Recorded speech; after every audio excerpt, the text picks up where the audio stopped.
Juste avant que la vidéo commence, tu dois absolument savoir que tu peux récupérer une formation gratuite Assure ton bull market comme un pro et en plus de ça un accès VIP au contenu exclusif. Défile dans la description de cette vidéo, clique sur le premier lien juste ici, clique sur obtenir gratuitement, remplis ce formulaire, trade sur notre plateforme partenaire BitGet et obtiens le contenu VIP qui te permettra de trader à mes côtés en suivant mes stratégies et un accès VIP sur mon Discord. Également, tu recevras automatiquement mon top 5 altcoin pour 2024. Tu peux retrouver une vidéo qui t'explique tout dans la description juste ici. Bon visionnage. Bonjour à tous, j'espère que vous allez bien. On se retrouve pour le brief du vendredi 13 octobre 2023. On se fera un petit point Bitcoin, Ethereum assez rapide sur l'évolution de la situation. On a eu les chiffres CPI US hier, pas de grand changement. Et on fera un point sur ING qui est peut-être en train de nous faire une pattern de distribution. Je vais en parler et vous donner un petit peu aussi les objectifs de rachat pour moi qui seraient intéressants si ils sont atteints, bien évidemment. Alors, du coup, et avant que le brief commence, n'hésitez pas à mettre un petit pouce bleu et à vous abonner également si ce n'est pas déjà fait et à activer la petite cloche, ça récompense le travail qui est fourni et comme ça vous serez notifié des prochaines vidéos. Alors du coup, le BTC, on est toujours en train de consolider sous les sommets qui ont été identifiés hier, juste ici. Donc techniquement, bon, pour l'instant ils ne sont pas touchés. Si on passe sur une tête temps comme du 15 minutes, on va mieux les voir. Sommet 1, 2, 3 maintenant ici. Celui-ci a été déclenché. Donc c'est ce qui fait qu'on est en train de créer beaucoup de stop loss au-dessus des 26 900 $, donc dans cette tranche de prix des 27 000. Deux possibilités s'offrent à nous. Soit le prix ne va pas chasser ses stops et continue de chuter, ok, et va venir récupérer les stops qui sont en train de s'accumuler sous ses plus bas, donc sous les 26 530 $. Et continuation baissière et direction zone de rechargement. Personnellement, je le pense toujours, je pense qu'on a très peu de probabilité de trouver une zone de bottom ici. C'est une zone que le marché est en train de travailler, c'est l'imbalance précédente, c'est normal d'avoir de la consolidation ici, mais je pense que c'est une zone dans laquelle on a peu de probabilité de trouver un bottom.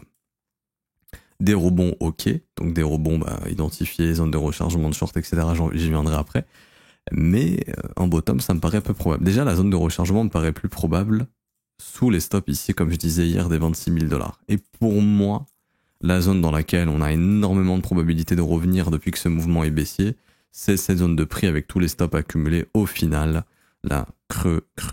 Donc au final, tous les stops se retrouvent où? Sous les 25 600 $, dans cette énorme zone d'imbalance ici. Je pense qu'on y reviendra, tout simplement. Je vois peu de probabilité que le marché ne revienne pas ici, dans cette zone. Ok, donc pour moi, en termes de proba pour peut-être former un bottom et avoir un Bitcoin qui remonte, ça se formera probablement ici. Ok, si ça doit se former, hein, bien évidemment.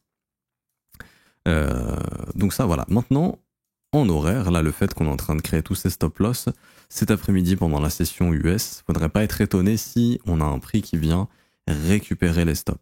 Et si on vient récupérer les stops, personnellement, je pourrais avoir un setup baissier si j'y vois du volume. C'est-à-dire qu'en gros, je veux voir de la bougie vectorielle. Donc là, en fait, au niveau du volume, on va avoir des spikes ici de volume. Hein. Donc ça s'identifie généralement dans des chasses au stop.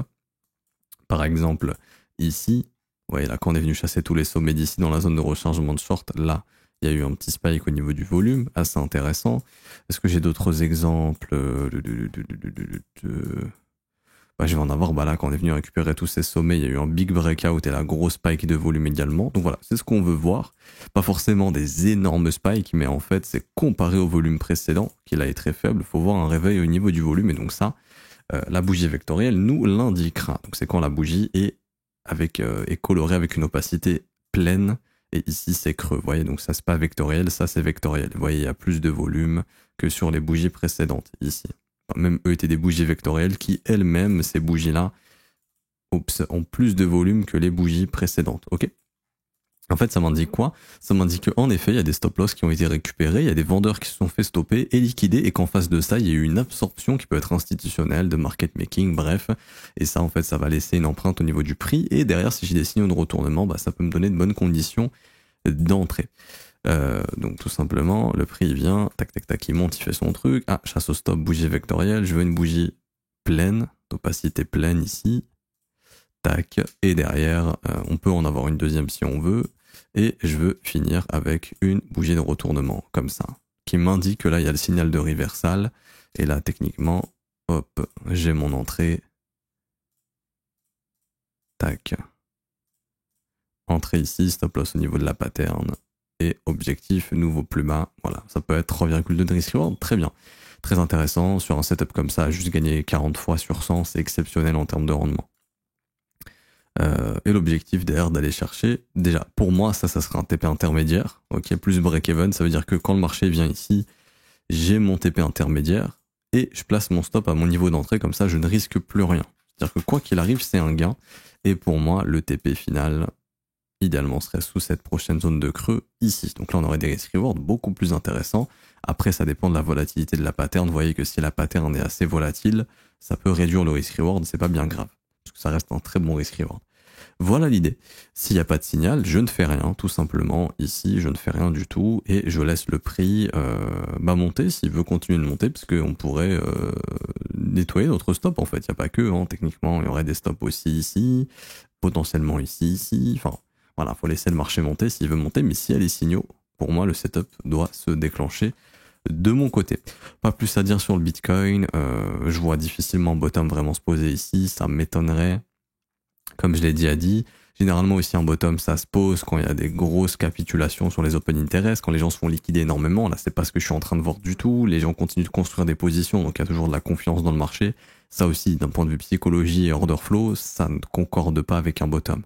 Généralement sur un bottom il y a beaucoup de doutes, il y a beaucoup de liquidations, il y a beaucoup de chutes d'open interest, ou en tout cas il y a un désintérêt. Là je vois qu'il y a toujours de l'intérêt sur le Bitcoin même quand ça chute, donc les acheteurs essayent de capturer le dip et eux les vendeurs continuent de shorter, mais pour l'instant c'est les vendeurs qui gagnent le combat parce que le marché chute avec un open interest qui monte, donc en fait ça nous crée encore des liquidations et des stops à chercher plus bas, et clairement les zones on les identifie, hein, plein de stops ici, plein de stops ici, donc tant que le prix ne se retourne pas, pour moi c'est au moins direction 25 000 ou 25 500, enfin au moins direction 25 900 et deuxième étape 25 500 $.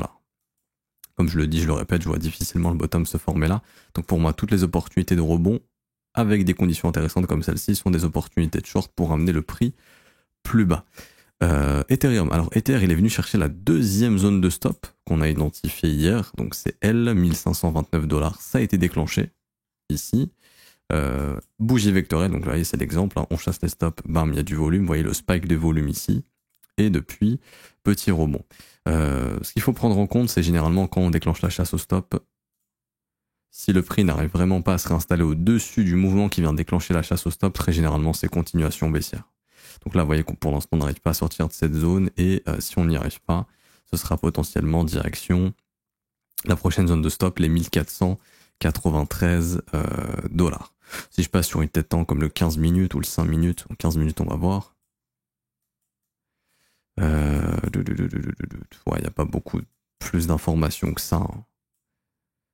Ouais. Ce qu'il faudrait voir, c'est techniquement le dernier sommet qui est là. S'il a ancré les stops et que le marché vient les récupérer et que ça réintègre, ça pour moi, ça serait un signal de short ici pour amener le prix plus bas.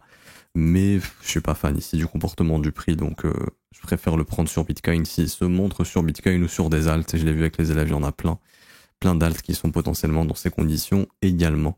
Ether, la zone qui m'intéressera si je veux le shorter, c'est au-dessus des 1600 $. Pour l'instant, on n'y va pas. Donc tant que la dynamique reste intacte, il y a une grosse proba d'aller chercher les stops sous les 1493 $ pour Ethereum. Et après, comme je le disais déjà, si là il y a des signaux de retournement, ok, on pourrait retracer et chasser tous ces stops ici pour revenir dans cette zone. Donc là, ça serait un bon moyen de ramener le prix là-haut. Mais là, il faudra avoir des retournements, chose qu'on n'a pas pour l'instant. Ça pourrait être tout simplement le prix qui continue de faire des sommets descendants, hop, les stops sont chassés, et à un moment donné, il y a la cassure des sommets descendants, qui là peut commencer à nous indiquer que le marché peut commencer à nettoyer ses sommets également ici, et pourquoi pas se retrouver là-bas. Pour l'instant, j'ai rien de tout ça, donc wait and see, j'ai mes zones d'intérêt, pour un achat, ça serait plutôt par là, mais encore une fois, s'il y a rien, ça m'intéresse pas, hein, j'ai besoin d'avoir des signaux, parce qu'encore une fois, c'est bien de venir ici, mais si le prix reste baissier, ça continuera de baisser, faut pas se faire avoir, faut avoir des signaux de retournement, et pareil, je voudrais avoir des signaux de short ici, si on y vient, c'est une excellente zone pour shorter, mais encore une fois, pour l'instant, il n'y a rien, donc soit le short ici et racheter son short là-bas, soit trouver le retournement ici, ok let's go, pour racheter son long là-bas et pouvoir shorter s'il y a des conditions de short pour amener le prix plus bas, puisque ce marché est baissier jusqu'à preuve du contraire. Pour Ethereum c'est bon. Et du coup ING, alors ING, Donc INJ hyper intéressant puisque on a ici une grosse phase où le prix latéralise après avoir pumpé énormément, changé de couleur, pas forcément une zone de vente. Voilà. Le prix est en train de latéraliser ici après une grosse impulsion haussière. INJ qui est, d'après un des indicateurs que j'utilise qui me permet de comparer la force des assets entre eux, où est-ce qu'il est? Peut-être là, yes. INJ qui est l'asset qui a le mieux performé dans le top 50 depuis le bottom du Bitcoin à 15 000 $. Les trois assets sont Solana, BGB, donc le token de BitGet, et INJ ici, ok.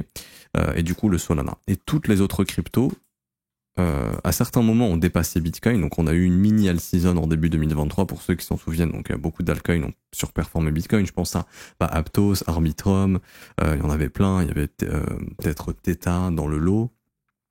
Je sais plus, enfin, bref, il y a toute la liste ici, il faudrait que je creuse. Mais actuellement, en fait, celles qui offrent toujours une meilleure performance, donc c'est-à-dire que le 21 novembre, lorsque le Bitcoin il a bottom, vous achetiez toutes les alts, les trois alts qui vous offrent actuellement plus de gains que Bitcoin, c'est Solana, BGB et INJ. C'est les seuls trois assets actuellement qui ont réussi à rester plus haut que le Bitcoin aujourd'hui, en termes de performance, qui surperforment le Bitcoin. Il n'y en a pas énormément, mais ici, il y a, comment dirais-je, il y a INJ, BGB et Solana qui en font partie. Peut-être trois assets à surveiller au prochain cycle, beaucoup en terre Solana, mais en tout cas, pour l'instant, ils performent plus que 80%, même 95% du top 50. BGB également, token d'exchange qui a très très bien performé, enfin BitGet qui commence à devenir une grosse plateforme, donc c'est normal, et INJ qui est le number one. Et donc INJ qui pour moi est en train de faiblir, et je pense qu'il y a moyen de trouver un short sur INJ, ou au moins déjà, si vous avez du INJ, je vais vous donner des zones de distribution que vous devez surveiller. Alors, donc, INJ, on peut voir qu'on a eu ce gros rallye haussier. On a eu une première attaque baissière. Cette première attaque baissière a créé un sommet majeur qui est là et plein de sommets intermédiaires. Ici, ici. Ok. On voit que ces sommets intermédiaires ont été chassés là. Ok. On est venu récupérer les stops des sommets intermédiaires. On voit ici quoi? Bougie vectorielle. Ah, il y a du volume. Il y a un gros spike de volume ici, contrairement aux 2 dernières semaines à l'époque. Ok. Ça indique quoi? Ça indique qu'il y a beaucoup de stops qui ont été récupérés. Et d'ailleurs, le marché, il fait quoi? Il vient et break out la consolide, la bougie qui est venue déclencher les stops. Donc, pattern de retournement. Et ça, pour moi, c'est baissier. Enfin, c'est baissier. C'est la preuve qu'on a de la distribution probablement ici sur INJ. Ici, on a une distribution. Et là, il y a des gros poissons qui sont probablement venus short le INJ grâce au stop des autres. OK? Et aux liquidations des autres. Maintenant, j'analyse le comportement du prix sur ce mouvement haussier. Ok, c'est haussier. Ah, là, j'ai un creux ascendant, ici, parce qu'il vient casser ce sommet. Si on est haussier, on est censé faire ça. Maintenir les creux ascendants. Donc, en fait, on crée des creux intermédiaires. C'est-à-dire que là, j'ai mon creux ascendant. Là, je vais créer plein de creux intermédiaires et je vais aller breaker. Le marché, il peut très bien venir chasser les stops de ces creux intermédiaires, mais on ne doit pas casser le creux ascendant ici. Si on est toujours haussier, normalement, l'action de prix ressemble à ça. Même exercice, ici. Tac, j'ai un retracement, je crée des creux, on pump. Il se peut que le marché puisse encore une fois venir chasser ses stops, mais sans casser les creux. Toujours les creux qui viennent casser des sommets, on les laisse intacts. Ici, ici, ici, ici. Ok. Là, ça s'est pas passé comme ça sur INJ. On a eu une cassure de creux, donc ce creux ici vient casser du sommet. Donc ça en devient un creux important. Si on est haussier dans la théorie, on fait ça. Mais on ne break pas. Là, on a breaké. Donc, breakout de creux ici. Donc là, dans la théorie de la dynamique de prix, je suis censé trouver du sommet descendant potentiellement. Mon sommet descendant, déjà, je vais essayer de le trouver où? Zone de rechargement de short. Ok. Donc ça, bon, je peux supprimer. Je prends tout mon mouvement ici. Je prends le plus bas qui est là pour l'instant. Et ma zone de rechargement de short, elle est ici. Donc déjà, ça, si vous avez du INJ, c'est une zone de vente. Faut prendre ses bénéfices. Alors, si vous êtes dedans depuis longtemps, même si là, vous achetez ici sans trop savoir pourquoi, parce que votre collègue vous dit qu'INJ, c'est bien, machin, regarde comment ça a pumpé, c'est l'avenir, machin, truc, faut investir dedans. C'est pas forcément des zones d'achat ici. Hein. Les zones d'achat seront plus bas, je vous les indiquerai après. Là, c'est peut-être une zone de distribution. Et du coup, si on vient dans cette zone de prix, ça peut être intéressant de prendre des bénéfices, ou si vous êtes entré sur ces sommets, de vous casser carrément, parce qu'en termes de risque-récompense sur les 6-12 prochains mois, c'est pas top. Peut-être que ING, prochain bull market, prochain cycle 2025, il finit à 100 dollars. Peut-être, j'en sais rien. Donc au final, acheter à 7 dollars, c'était pas si mal. Mais entre-temps, il y a de grosses probas qui puissent nous faire un truc comme ça, hein, avant de commencer un gros cycle haussier, qu'on ait une grosse capitulation. Et je vous donnerai les zones après. Encore une fois, je dis pas l'avenir, je vais juste vous donner les zones d'intérêt que personnellement je trouve. Maintenant, ce que je vais faire, c'est qu'ici, il y a des zones d'imbalance. Vous vous souvenez, une imbalance, ça agit un petit peu comme un aimant, et on le voit. Hein. Vous voyez par exemple ici, imbalance, le prix est venu, on a été rejeté, bam, ça a été breaké, on en a créé une ici, comme par hasard, le prix est venu. Ensuite, ça a été retravaillé. Là, ok. On a créé des imbalances, comme par hasard on y est revenu, etc. Là, on en a créé une sur ce pump, comme par hasard on y est revenu, etc. Également, on peut identifier des stops. Hop, on vient récupérer les stops dans l'imbalance et on rebondit. Bon, ça c'est un comportement de prix classique. Bah là, c'est la même chose. C'est-à-dire que là, on a des imbalances qui attirent le prix, donc le prix va probablement y revenir. Et là, vous voyez quoi? Sommet, sommet, sommet, sommet, sommet. Des tonnes de stops ici. Donc, je sais que j'ai des tonnes de stops accumulés au-dessus des 8,35$. Donc déjà, ça c'est pour ça que j'ai une alerte ici. C'est une zone qui va m'intéresser. Vous vous rappelez, il y a eu la cassure du creux ascendant. Donc là, je suis dans l'optique de trouver un sommet descendant dans la zone de rechargement de short pour avoir un prix qui potentiellement va me faire ça et enfin se retourner, finir ici cette consolidation qui peut être une distribution pour aller plus bas. Ce que je vais avoir besoin de voir, c'est ici le marché aller chasser les stops. Ok. Et quand on chasse les stops, vous vous souvenez, comme d'hab, j'ai besoin de voir du volume. Tout comme on a eu ici, bougie vectorielle. Ici, beaucoup de volume. Une bougie, deux bougies. Lorsqu'on vient récupérer les stops, il y a du volume et derrière, le marché se retourne. Information, spike de volume, beaucoup de stops qui sautent, une absorption. Parce qu'encore une fois, quand il y a des stops de vendeurs qui sautent, de shorteurs ou des liquidations, ils rachètent leur position. Donc c'est qu'il y a des vendeurs en face qui viennent absorber ça et qui viennent eux shorter ou vendre en fait. Ils se servent de ce volume d'exécution pour pouvoir vendre et derrière le prix se retourne. C'est-à-dire qu'en gros on est juste venu chasser les stops et merci, au revoir. Donc là ça serait exactement la même chose, j'attends la même chose. Une fois qu'on fait ça, le prix peut travailler la zone, pas de problème, on peut même avoir deux bougies vectorielles, donc là il y a beaucoup de volume d'absorption. Et derrière, comme on l'a fait ici, j'identifie ma bougie la plus haute, donc là en l'occurrence qui était elle. On attend une cassure de son plus bas. Donc là, c'est la bougie la plus haute, vous voyez. Cassure du plus bas de la bougie. Ici, sur cette bougie, donc notre indicateur nous donne le signal. Et du coup, techniquement, le reversal est donné et derrière le prix chute. Bah là, ça serait la même chose. Ok. Et du coup, là, ce qu'on est en train de faire, c'est qu'on est en train d'accumuler des tonnes de stop loss sous ce creux ici, sous ces creux ici et sous ce creux. Donc là, c'est ce qui fait que grosso modo, il y a de grandes chances déjà qu'un jour, tôt ou tard, le prix vienne nettoyer tous les acheteurs. Parce que là, on nettoie pas les acheteurs, on les laisse tranquilles depuis avril 2023. Vous imaginez même pas tous les stop loss qu'on doit avoir plus bas ici. Également, il y a de grandes chances que le prix revienne où? Quand une parabole se termine, très souvent, le marché retrace de 80% du mouvement, quand c'est un mouvement parabolique. Ce qui veut dire que grosso modo, ici, tac. Le prix aurait une grosse probabilité de revenir déjà autour des 2,9$. C'est le concept d'une parabole quand elle break. Donc là, c'était une parabole. Très souvent, le marché retrace de 80% du mouvement de la parabole, ce qui ici nous ramènerait sur autour des 3$, on va dire. Et vu que 3$, c'est un chiffre rond, pour faire paniquer les gens, déjà ING qui revient sous 3$, je pense qu'il y en a pas mal qui peuvent vendre. Mais avant ça, ici, je reviens là-dessus, notre histoire. Donc les bougies vectorielles, bah pareil, même exercice. Il nous faudra une pattern de retournement qui vient avaler tout ce bordel. En plus de ça, ici, il y avait structure baissière, donc le M-top. Et du coup, c'est ce qui fait qu'on aurait un sommet là, notre second sommet qui est là, et on trouverait un troisième sommet ici, et pourquoi pas le retournement derrière. Ok, imbalance, zone de rechargement de short, chasse au stop, s'il y a du volume, tac, tac, tac, retournement, il y a tout ce qu'il faut. Entrer en position. Hop, invalidation au-dessus de la pattern. Je peux en retrouver une plus haut, c'est pas grave si celle-ci se fait invalider. Et au minimum, l'objectif serait de ramener le prix ici autour des 5,11$ avec, pour moi, un TP intermédiaire ici plus break-even. C'est-à-dire qu'une fois que le prix vient ici, je peux fermer par exemple 25% de la position et mon stop loss, au lieu de le laisser ici, je le mets à mon niveau d'entrée. Comme ça, je risque rien ou même légèrement dessous pour payer les frais de position, tout simplement. Et donc maintenant, pour, en dehors de ce setup-là, et du potentiel retournement qu'on aurait sur ING, donc là, pour moi, il peut encore monter dans les 8-9$ à peu près. Après, je verrai s'il y a des signaux de retournement. S'il y en a, je pense qu'on sera sur la fin de la distribution et ça devrait pas tarder à se retourner.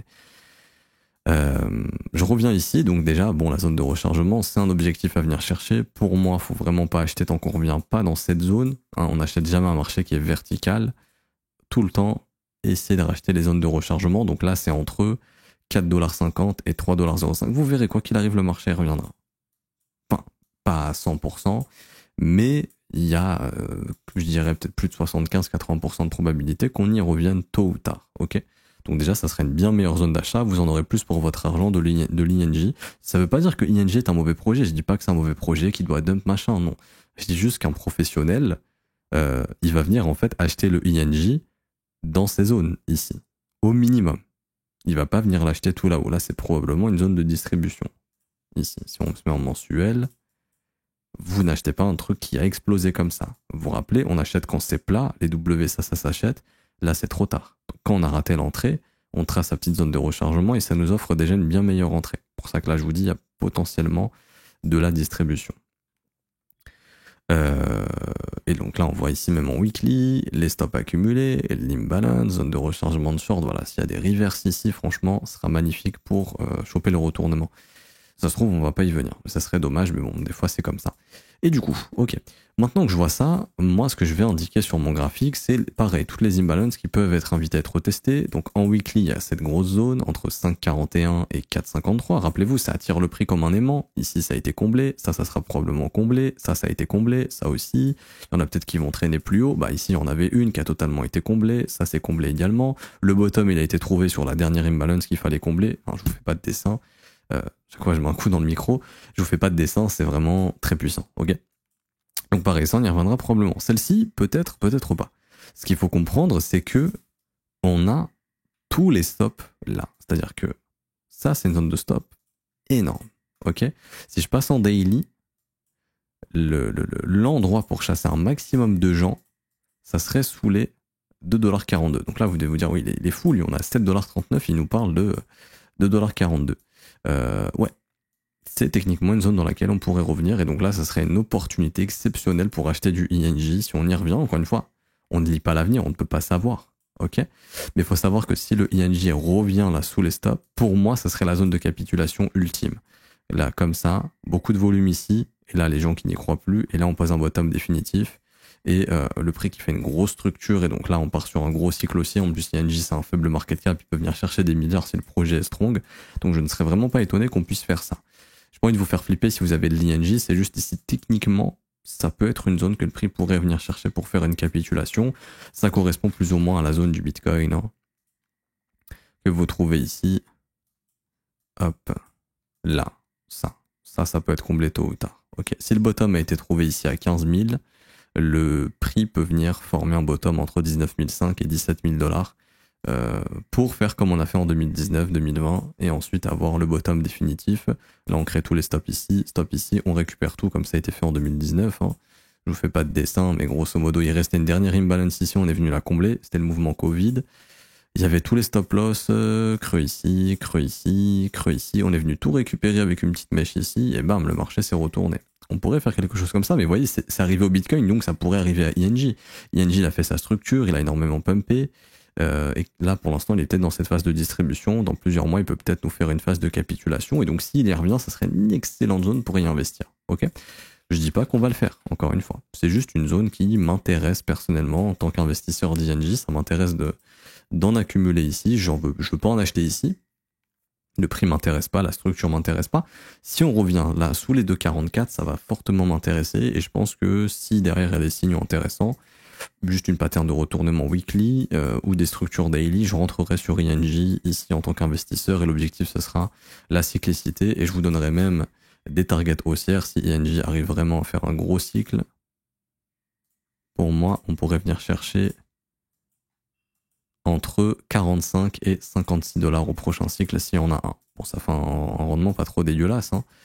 Ici, également, tac, petite astuce que je fais toujours, je prends mon top, je prends mon bottom et je trace l'extension 161.8.200 qui concorde avec les zones ici de sortie de ce méga range si un jour ça se passe comme ça, c'est-à-dire en gros, tac, tac, capitulation et le rallye, un peu comme a fait Ether en 2020, bah Bitcoin, quasiment toutes les altes en réalité, et la fenêtre de sortie vraiment optimal, ça serait là, donc 44, 55 $. Donc ouais, ça serait un market cap de plusieurs milliards de dollars.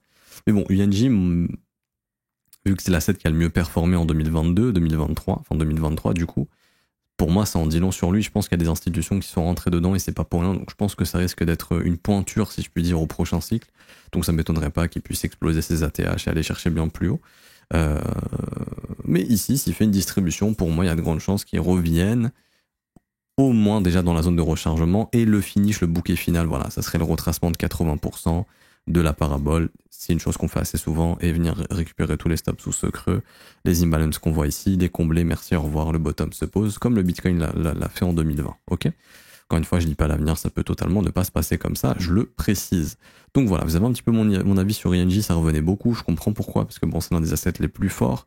Donc pour moi, c'est peut-être une distribution actuellement avec des potentiels signaux de short pour choper un top définitif, pour avoir un retracement qui la ramènerait plus bas, et pour moi, ce sera qu'une opportunité d'achat plus intéressante pour derrière avoir quelque chose comme ça.